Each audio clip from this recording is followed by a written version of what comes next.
My name is Daniel, and please enjoy a little ghostly history from Niagara-on-the-Lake, a small town near Canada's wonder of the world, Niagara Falls. Considered by many to be Canada's most haunted town, a long history, violence, and way too many haunting stories to fit here, all proving it's a ghostly place.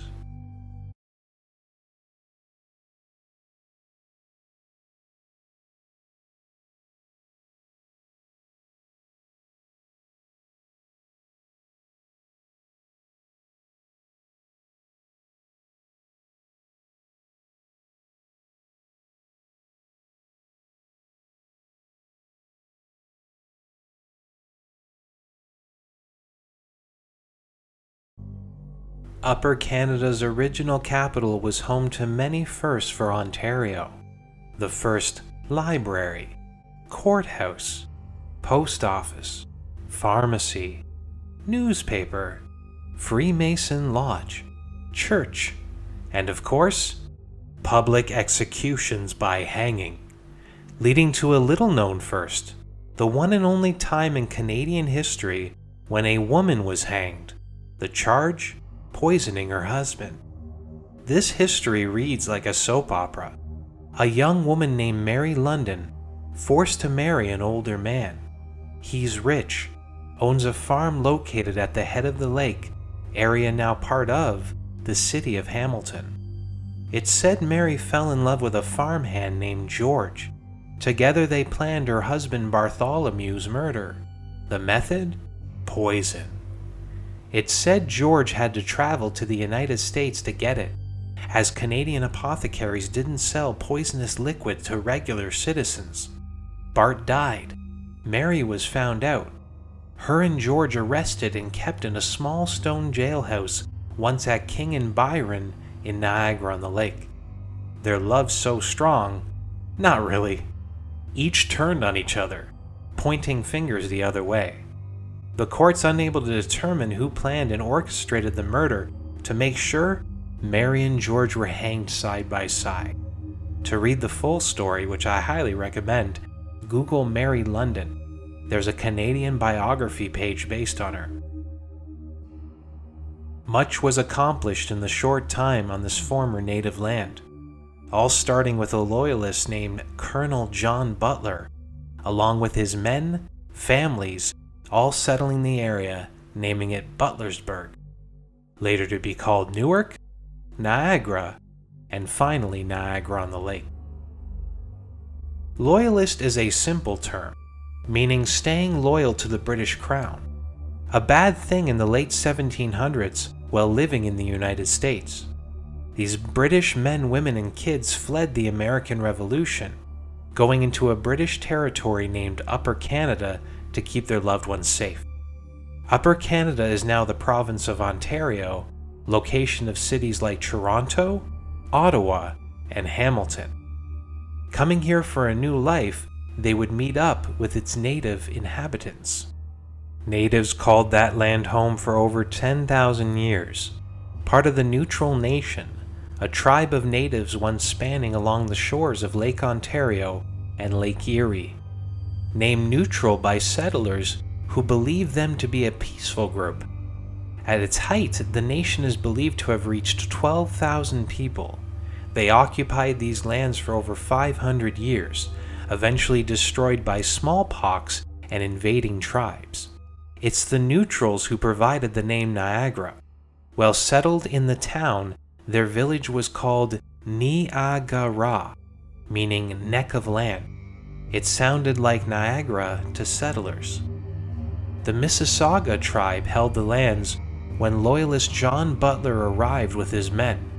They met with the natives in 1781. The town was purchased for the British, and in return the Mississaugas received a ridiculous payment: 300 suits of clothing. As some historians are quoted, they were ripped off, and I agree. In 1782, 16 families started Butlersburg. Just 10 years later, it was renamed Newark by Lieutenant Governor John Graves Simcoe. he created big plans for the strategically located land. Newark was to become the first capital of British Canada. Didn't last long though. Just 5 parliament sessions over 3 years. However, it included one of the most important created laws in Canadian history, when slavery was outlawed. One of the first laws of its kind in all the world, sort of. They didn't actually end slavery in a single swoop. Instead, they created guidelines to phase it out, starting with any newly arriving slaves to be freed immediately. Also, the children of current slaves were free, and current slaves, however, not free. It's rumored after the decision, government officials retired to a pub called the Harmonious Coach House for a drink. The Coach House eventually became the Angel Inn after the War of 1812. Still stands as Ontario's oldest restaurant and inn, and now one of the town's most haunted locations, a feature stop on the ghost walks. And then in 1796 the capital was moved, a less vulnerable to attack land called York. Today it is called Toronto. Good move, because on May 27th in 1813, as the War of 1812 raged, Americans marched into Niagara-on-the-Lake. After Canada's best general Isaac Brock fell at Queenston Heights, the American reformed to attack via Lake Ontario. Later, the town's barracks at Fort George were burned. 5,000 Americans defeated 1,000 British. The Americans held the town for 7 months, until December 10, 1813. The tides of war turned with an upset defeat in Stony Creek, a small town now part of the city of Hamilton. With a head of steam, the British advanced on their former capital. Remaining American soldiers and treasonous Brits decided not to fight, but while leaving, they burned Niagara-on-the-Lake to the ground. Not for anger, but strategy. To deny the Brits shelter during a very cold winter. Most every building and structure destroyed. All that survived were the McFarland House, half of Brockmore Manor because the fire went out, and the building housing ammunitions in Fort George because they didn't want to blow themselves up. Some wooden houses were left for innocent residents to huddle. After the War of 1812 moved into the United States, as mentioned in the ghostly history of the White House, people rebuilt. That's why so many structures do not predate 1814. Most towns have haunted locations attached to history. Simple tragedies and events normal for any place. Niagara-on-the-Lake is different. The only war fought on Canadian soil affected this town like no other. Death, violence, and tragedy afflicting a small place with history spanning almost 300 years. And don't forget about the natives. This type of energy as a confined space is unique. A town of about 20,000 people with so much history, 2 ghost walks, and a published book just about the ghosts, confirming to so many why this is Canada's most haunted town. History is the foundation of ghosts. The stories of war told often, how they interact with the living today, causing this town to rightly receive a reputation of having more ghosts than living. The stories just don't stop, and if told, this would be way too long for everyone. For this reason, I'll focus on a couple of legendary town ghosts, the amazing story of Sobbing Sophia, and a protective spirit. Sobbing Sophia was the love of the great British general Isaac Brock, Canada's most important strategist during the war. Some are unaware, but he didn't want to be in Canada.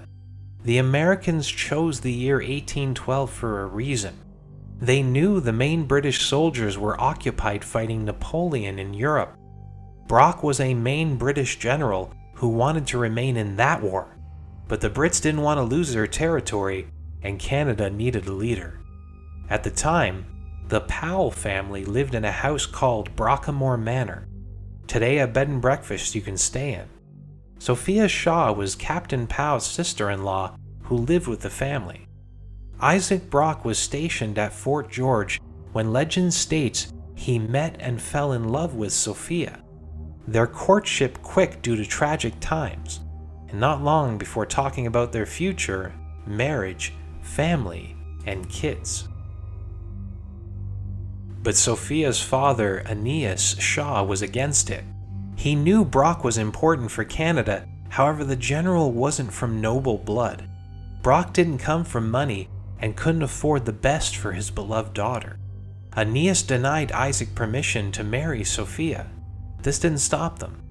Then in October of 1812, Isaac Brock was summoned to join his men and defend Queenston Heights. If lost, this would give the Americans an easy march into Niagara-on-the-Lake. Sophia didn't know it, but it would be the last time she'd see him. At Queenston Heights, the Americans had the hill. Brock charged his men up into a heavy assault. This scared some of the British, who dropped back, and Brock saw this, yelling out, "This is the first time I've seen the 49th turn their backs." It worked.